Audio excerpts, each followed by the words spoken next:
إن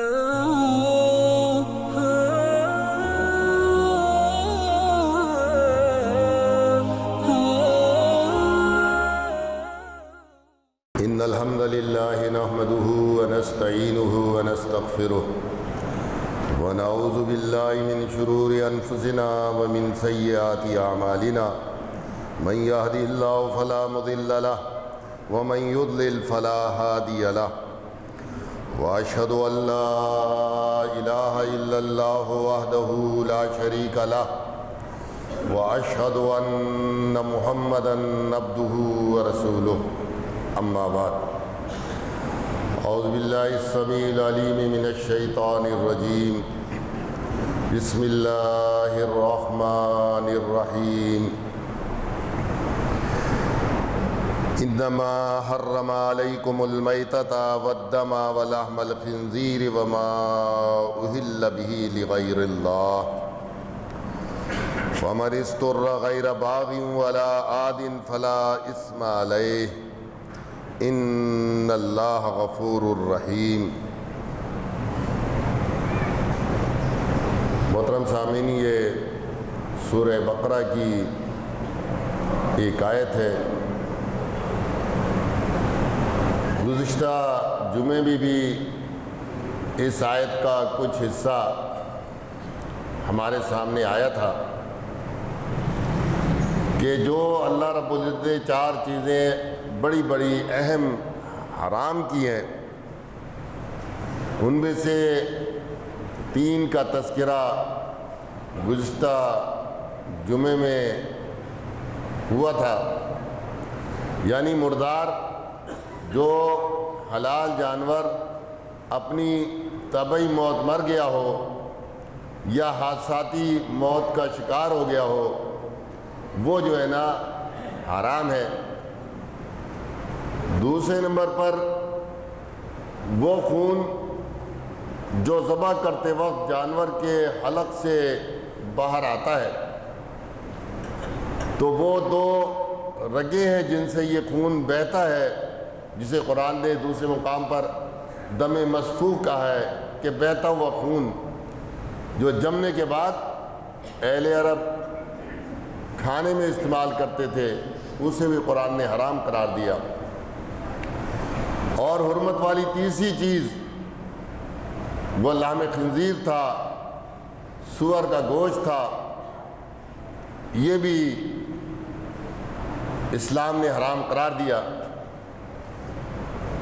اور چوتھی اہم چیز جو آج سامنے آ رہی ہے وہ ہے وما اہل بہ لغیر اللہ، وہ جو غیر اللہ کے لیے نامزد کر دیا گیا ہے۔ یہاں ما عام ہے کہ جو چیز بھی کھانے پینے کی جو چیز غیر اللہ کی جانب منسوب کر دی جائے، نامزد کر دی جائے، وہ بھی حرام ہو جاتی ہے۔ اہلہ کا لفظ دراصل آواز کو بلند کرنے، زور سے بولنے، اعلان کرنے، اس کے لیے اہل عرب استعمال کرتے تھے۔ خاص کر جب نیا چاند طلوع ہوتا ہے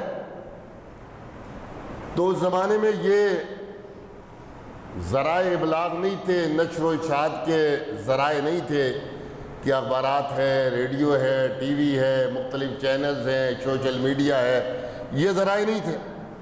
تو یہ معلوم کیسے ہو کہ کون سا مہینہ اس کا چاند آج طلوع ہوا ہے؟ تو اہل عرب یہ کرتے تھے، جب نیا چاند شروع ہوتا تھا تو آوازیں بلند کرتے تھے کہ یہ فلاں مہینے کا چاند جو ہے نا طلوع ہو گیا ہے، کل اس کی پہلی تاریخ ہو گئی ہے، کیونکہ چاند نظر آ گیا ہے۔ اس کو کہتے ہیں احلال۔ اسی مناسبت سے ابتدائی دور کے یا ابتدائی دنوں کے جو چاند ہوتا ہے اس کو بھی ہلال کہتے ہیں۔ آپ جانتے ہیں ہمارے کیا کمیٹیاں بنتی ہیں، رؤیت ہلال کمیٹی، نیا چاند دیکھنے کے لیے کمیٹی بنائی جاتی ہے، اس کو پشتوں میں میاشت کہتے ہیں، نئے چاند کے لیے۔ تو قرآن نے بھی اس لفظ کو مختلف رخوں سے استعمال کیا ہے، اور بزرگ بیٹھے ہیں، بچپن میں بھی ہم نے یہی رواج دیکھا تھا، خاص طور سے عید کا چاند اور رمضان کا چاند، کہ اس کو دیکھنے کے لیے روڈ بھر جاتے تھے، اور لوگ جو ہے نا اس کے رؤیت کے لیے مغرب کی سمت نظریں گاڑتے تھے، اور جب وہ چاند نظر آ جاتا تھا لوگوں کو تو ایک دوسرے کو دکھاتے تھے، وہ دیکھو وہ جگہ، وہ بادل کے قریب، وہ ستارے کے قریب، لوگوں کو نظر آ جاتا تھا۔ تو ہم چھوٹے چھوٹے ہوتے تھے، تو جب یہ بات کنفرم ہو جاتی تھی کہ چاند نظر آ گیا ہے، تو بچے 8-10 بچے وہ دوڑتے ہوئے گلیوں کے اندر جاتے تھے اور کہتے ہیں بھائی چاند، رمضان کا چاند نظر آ گیا، عید کا چاند نظر آ گیا۔ اور خاص طور سے ہم بچے جو ہے نا گھروں میں جاتے تھے اور اس مبارکباد کے لیے کہ بھئی چاند نظر آ گیا۔ تو پختون گھرانے کی جو ہماری محلے کی خواتین تھی، وہ ہم کو اس خوشی میں کچھ نہ کچھ دے دیتی تھی۔ اس زمانے ریوڑی ہوتی تھی، کچھ نہیں تو چینی، آج تو بہت مہنگی ہے۔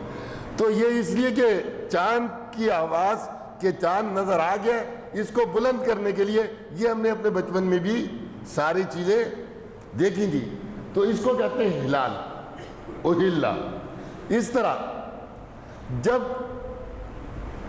عمرہ یا حج کرنے والا میقات پر اس بات کے لیے تیار ہو جاتا ہے کہ اب وہ جو ہے نا نیت کر رہا ہے کہ لبیک عمرتن یا اللہم لبیک حجن، تو اس کے لیے وہ جب سواری پہ نبی صلی اللہ علیہ وسلم بیٹھتے تھے تو بلند آواز سے کہتے تھے لبیک اللہم لبیک لبیک لا شریک لک لبیک ان الحمد والنعمت لک والملک لا شریک لک۔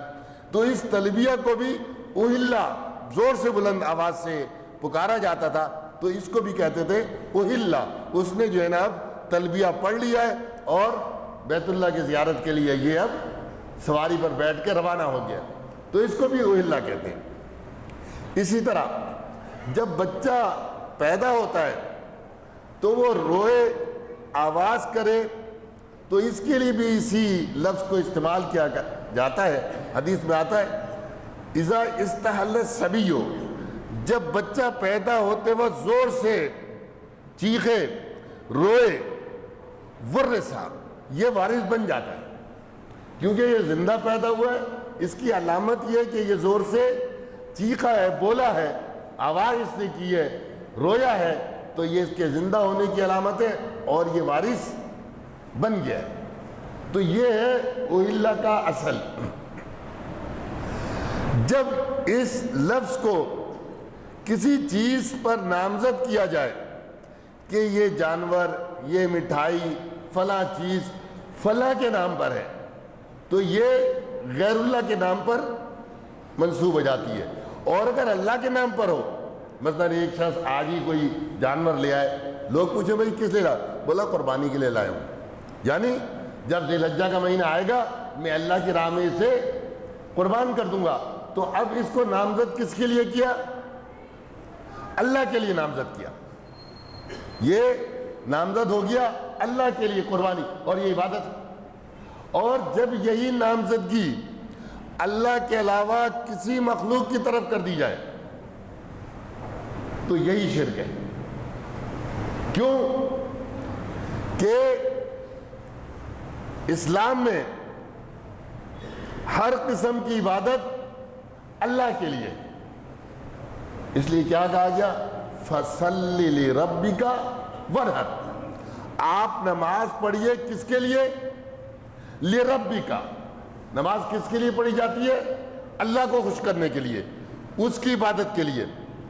اور وَانْحَرْ، اور آپ قربانی کیجئے، اونٹ کو نہار کیجئے اور جانور ذبح کیجئے، کس کے لیے؟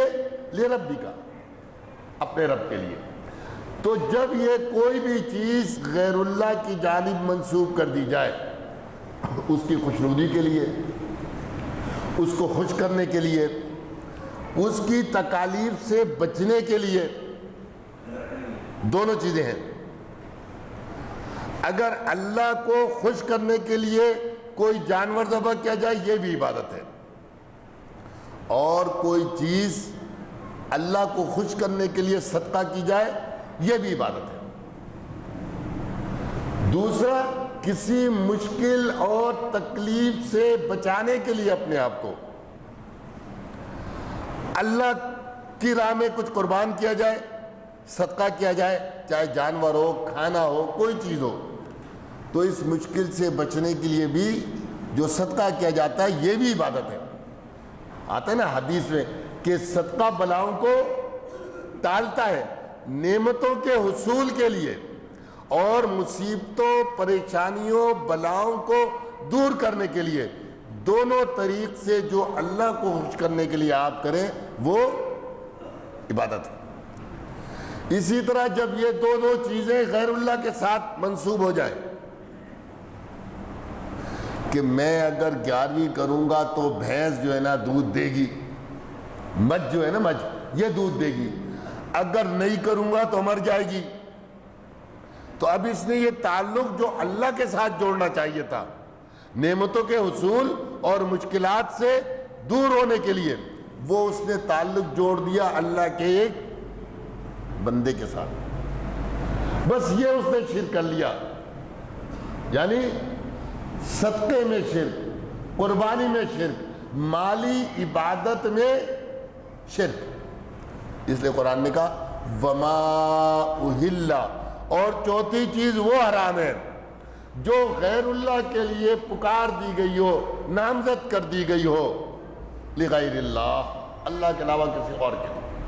اب یہاں پر ایک دانستہ یا نادانستہ طور سے دھوکہ دینے کی کوشش کی جاتی ہے کہ ہم تو اس کے ایصال ثواب کے لیے کر رہے ہیں. اب سوچنے کی بات یہ ہے کہ انبیاء علیہ السلام میں سے جو 1,24,000 یا 44,000 بعض روایتوں میں مختلف تعداد آئی ہے, ان میں سے کوئی اس لائق نہیں ہے کہ ہم اس کے نام پر سال میں نہیں زندگی میں ایک بار بھی, بھئی 25-26 انبیاء کے نام تو قرآن میں موجود ہے نا, ایک نبی بھی نہیں ہے. 1,00,000 سے زیادہ صحابہ میں کوئی اس کا قابل نہیں ملا, اس لائق نہیں ملا کہ اس کے نام پر ہم کوئی 11ویں کر لیں, کچھ صدقہ کر دیں, کچھ ایصال ثواب اس کی لیے کریں. کیا ابو بکر صدیق رضی اللہ عنہ اہل سنت والجماعت کے نزدیک سب سے بڑا نبی صلی اللہ علیہ وسلم کا مخلص صحابی نہیں تھا رضی اللہ عنہ؟ کیا اس لائق نہیں ہے وہ؟ پوری زندگی اس نے نبی صلی اللہ علیہ وسلم کے لیے دے دی, بچپن کا دوست, نبوت کی 23 سالہ زندگی میں ہر مشکل مرحلے میں آپ کے ساتھ. وہ اس لائق نہیں ہے کہ ہم جو ہے نا اس کے نام پر زندگی میں ایک بار. کبھی سنا ہے آپ نے کہ یہ ابو بکر صدیق رضی اللہ عنہ کے لیے ہو رہا ہے, یا عمر رضی اللہ عنہ کے لیے ہو رہا ہے, یا عثمان رضی اللہ عنہ کے لیے ہو رہا ہے, جن کی دین میں اتنی خدماتیں کہ یہ قرآن حکیم جو ہمارے سامنے یہ انہی 3 خلفاء کی محنتوں کی وجہ سے آج جو ہے نا کتابی صورت ہمارے سامنے موجود ہے. یہ اس لائق نہیں تھے, معاذ اللہ ثم معاذ اللہ. پھر اور بہت سے صحابہ ہیں, خود اہل بیت میں سے بہت سے ہیں, ان میں سے معدود چند, گنتی کے 2-3. کیوں بھائی؟ ان کو ایصال ثواب کی ضرورت نہیں. پھر اولیاء میں سے 2-4 آدمیوں کی بات نہیں ہے, لاکھوں اولیاء گزر چکے ہیں.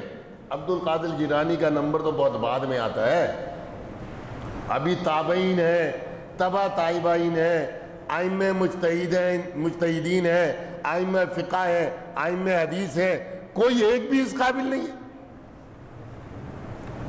کیا امام ابو حنیفہ رحمۃ اللہ علیہ اس کے لائق نہیں تھے کہ ان کے نام پر کبھی کچھ کیا جاتا؟ امام مالک, امام دار الہجرہ, امام شافعی, مکے کے امام, نبی صلی اللہ علیہ وسلم کے قبیلے کا ایک فرد امام احمد بن حنبل امام اہل سنت اس لائق نہیں ہے. یہ حدیث کی جو کتابیں صحیح بخاری، صحیح مسلم، ابو داؤد، ترمذی، نسائی، ابن ماجہ اور دیگر کتب، ان کے ائمہ اس لائق نہیں ہے جنہوں نے پوری زندگی نبی کی سنت کو ہم تک پہنچانے کے لیے صرف کر دی. یہ اس لائق نہیں ہے. کیا عبد القادر جیلانی کا استاد اس لائق نہیں ہے کہ اس کے نام کی 11ویں کی جائے؟ کیا اس کے والد اس کے حقدار نہیں ہے کہ اس کا کبھی ایصال ثواب کیا جائے؟ اس پاکستانی قوم کی اکثریت اپنے آپ کو امام حنیفہ رحمۃ اللہ علیہ سے منسوب کرتی ہے. وہ تو حنبلی تھا، تمہاری زبان میں وہابی تھا. تمہیں 11ویں کے لیے بھی کوئی اپنا نہیں ملا. اس کا عقیدہ تمہارے خلاف، اس کی نماز تمہارے خلاف، اس کے معاملات تمہارے خلاف. ملا بھی تو وہابی مل گیا. سوچنے کی چیز ہے کہ اس کے پیچھے کچھ اور چیز ہے.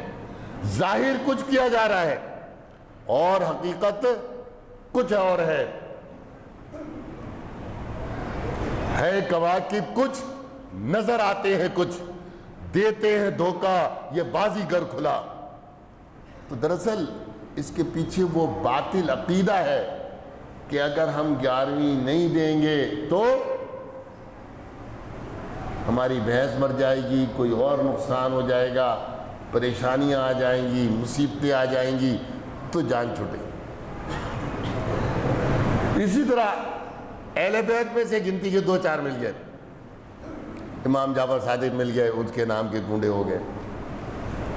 اور مزے کی چیز یہ کہ ان کا کوئی تعلق دین سے نہیں ہے. یہ اصطلاحات ہی، یہ ٹرمنالوجی ہی غیر اسلامی ہے. یہ 11ویں کا گاف جو ہے نا عربی زبان میں نہیں. پورا قرآن آپ پڑھ جائیے، گاف آپ کو نہیں ملے گا. یہ کنڈے کا ڈال جو ہے نا آپ کو پورے قرآن میں کہیں نہیں ملے گا. بلکہ آج کے بچے بھی جانتے ہیں، جو پختون بچے ہیں نا، اس لفظ کو پشتو زبان کے اندر کوئی لفظ نہیں ہے اس کے لیے. اس کو اردو سے انہوں نے ٹرانسلیٹ کیا ہے. کیا کہتا ہے؟ یولسم. اس کے لیے اپنا کوئی لفظ نہیں ہے. اردو کے 11 کو انہوں نے ٹرانسلیٹ کر دیا. کیا 11ویں؟ اور کنڈا بھی نہیں جانتے یہ لغت کے اعتبار سے. یہ لکھنؤ کی ایجاد ہے. تو ان بیچاروں کو کیا مانو؟ یہ ساری چیزیں اس بات کی علامت ہے کہ جب یہ ٹرمنالوجی ہی، یہ اصطلاحات ہی عرب نہیں ہے، عربی میں نہیں ہے، تو ان کا دین سے کوئی تعلق نہیں. تو قرآن نے صاف کہہ دیا کہ جو غیر اللہ کی طرف نامزد کرے، بس نامزدگی ہی کافی ہے. بھلے ذبح کے وقت تم اس پر بسم اللہ اللہ اکبر ہی پڑھ لو، چونکہ نامزد غیر اللہ کے لیے ہو گیا ہے تو اب اس کا کھانا جائز نہیں. دوسری بات کہتے ہیں ہم تو اللہ کے نام سے ذبح کرتے ہیں. صرف اللہ کے نام سے ذبح کرنے سے کوئی چیز حلال نہیں ہوتی. مری ہوئی بکری کو بسم اللہ اللہ اکبر کہہ کے ذبح کر لو، حلال ہو جائے گی، حلال ہو جائے گی. کتے کو بسم اللہ اللہ اکبر کہہ کے ذبح کر لو، حلال ہو جائے گا؟ نہیں ہوگا نا. اسی طرح چوری کر کے بکری لے آئے. وہ کہتے ہیں نا کہ کسی کے اگر مہمان آیا، اس نے کہا کہ کچھ مرغی وغیرہ پکاؤ. انہوں نے کہا صاحب پیسے ہی نہیں. یہ دیکھ مرغی گھوم رہی، پکڑ لے اس کو. یہ تو پڑوسی کی ہے. کہے چھوڑ، ہمارا گھر گندا کرتی ہے، پکا اس کو. چلا گیا. بیچارہ وہ اناڑی تھا، ذرا زور لگایا، پوری گردن گئی مرغی کی کٹ کے. اس نے بلایا صاحب ظلم ہو گیا. بولا کیا؟ بولا حرام ہو گئی. بولا کیسے؟ بولا میں نے گردن پوری اڑا دی. اس اس نے کہا پہلے حلال تھی، چوری کی ہے، بسم اللہ اللہ اکبر پڑھ کے تو ذبح کر رہا ہے تو کیا یہ حلال ہو گئی تھی؟ پہلے بھی حرام تھی، یہ چوری کی تھی۔ تو یہ دھوکے میں انسان اپنے آپ کو نہ رکھے کہ میں غیر اللہ کے نام کی نیاز کرتا رہوں گا اور کھاتا رہوں گا اور کھلاتا رہوں گا اور جو ہے نا کل میرے لیے نہیں۔ نبی صلی اللہ علیہ وسلم نے فرمایا صاف، لعن اللہ، اللہ کی لعنت ہو، من ذبح لغیر اللہ، جو غیر اللہ کے لیے ذبح کرتا ہو۔ کتنی سخت بات ہے کہ آپ نے لعنت کی ہے کہ اللہ کی رحمت سے یہ دور ہو جائے، اللہ کی اس پر پھٹکار ہو، اس لیے کہ وہ غیر اللہ کے نام پر ذبح کر رہا ہے۔ اور راوی بھی کون ہے پتہ ہے؟ سیدنا علی رضی اللہ عنہ، نسائی کی روایت ہے اور بھی کتب میں کہ اس پر لعنت ہو جو غیر اللہ کے لیے ذبح کر رہا ہے۔ لعن اللہ من ذبح لغیر اللہ۔ سارے الفاظ اردو زبان میں استعمال ہوتے ہیں، کوئی ترجمے کی ضرورت بھی نہیں ہے، اور ہم اس کو شیر مادر سمجھ کے پیتے رہیں اور کھاتے رہیں، تو یہ کل ہمیں سوچ لینا چاہیے اپنا انجام کہ جس چیز سے اللہ اور اس کے رسول نے منع کیا ہے اس سے رکیں، اور اس کی حرمت باقی 3 چیزوں سے بڑھ کر ہے۔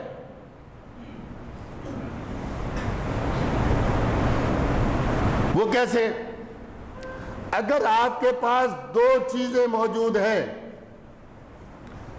مری ہوئی بکری بھی ہے اور دم مسفوح بہتا ہوا خون جمع موجود ہے، تو آپ کے لیے مری ہوئی بکری کھانا بہتر ہے اس کی نسبت۔ اضطراری کیفیتیں مجبور ہو گئے۔ اسی طرح یہ دونوں چیزیں موجود ہیں اور سور کا گوشت بھی موجود ہو، تو پھر سور کا گوشت نہیں کھانا، ان کو کھا لینا۔ اور خنزیر کا گوشت موجود ہو اور یہ غیر اللہ کی نیاز، یہ اس سے زیادہ حرام ہے، غیر اللہ کی نیاز خنزیر کے گوشت سے۔ قرآن نے یہ ترتیب رکھی ہے۔ اقول قولی ھذا واستغفر اللہ لی ولکم ولسائر المسلمین المؤمنین عباد اللہ۔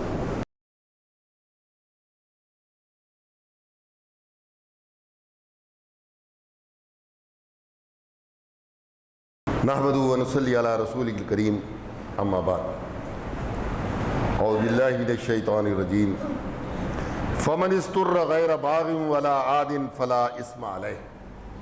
قرآن قانون کی کتاب ہے، اسلامی قانون، اللہ کے قانون کی کتاب ہے، اس لیے اس نے اس میں تھوڑا سا قانونی نقطہ سامنے رکھ دیا۔ فمن اضطر، جو مجبور ہو جائے، بھوک سے مر رہا ہے، نہیں کھائے گا تو 2 3 4 وقت کا بھوکا ہے، اگر نہیں کھائے گا تو مر جائے گا، تو کہا جو مجبور ہو جائے، غیر باغن، حد سے آگے بڑھنے والا نہ ہو، بغاوت کرنے والا نہ ہو، ولا عادن، اور نہ اپنی حدود سے تجاوز کرنے والا ہو، فلا اثم علیہ، تو اس پر کوئی گناہ نہیں۔ یعنی حالت اضطرار میں، مجبوری کی کیفیت میں، بھوک سے مجبور ہو کر اگر کھانا پڑے تو اتنا کھائے کہ اس کی جان بچ جائے، مزے لینے کے لیے نہیں یہ پورا پیٹ بھر کے کھا لیا، جس طرح ہمارے دعوتوں میں ہوتا ہے نا کہ یہاں تک بھرنے کی ہم کوشش کرتے ہیں، یہ نہیں کرے، اتنا کھا لے کہ وہ وقت گزر جائے جو اس پر مشکل کا آگے ہے۔ دونوں شرطیں لگا دی، حد سے آگے بڑھنے والا بھی نہیں ہے اور مزے لے لے کر اس کو حرام سمجھ کے کھائے۔ فرمایا فلا اثم علیہ، تو اس پر کوئی گناہ نہیں۔ یعنی انسانی جان کی قیمت اللہ رب العزت کے نزدیک اتنی زیادہ محترم ہے کہ حرام کو بھی اس نے حالت اضطرار میں اجازت دے دی۔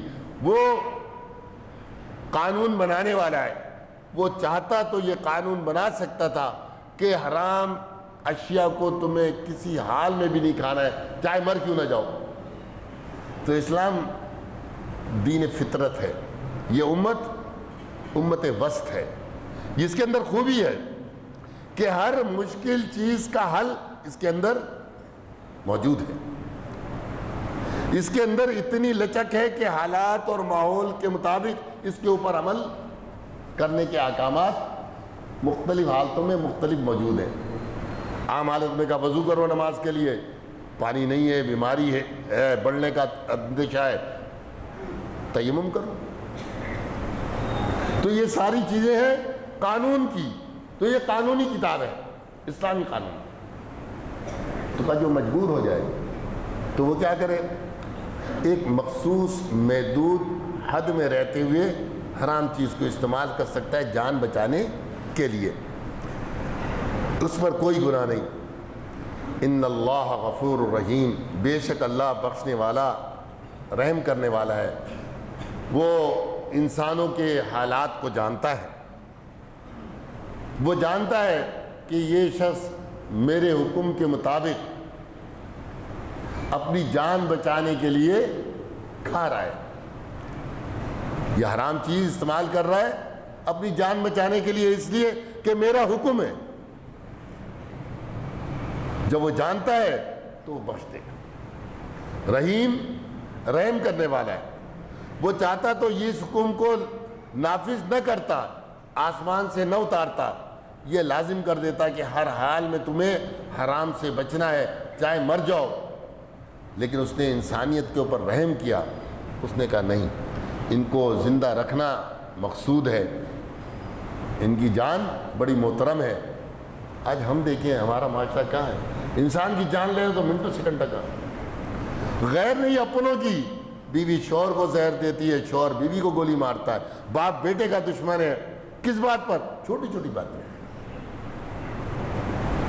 بیٹے نے باپ کو اس لیے گولی مار دی کہ جائیداد مل جائے.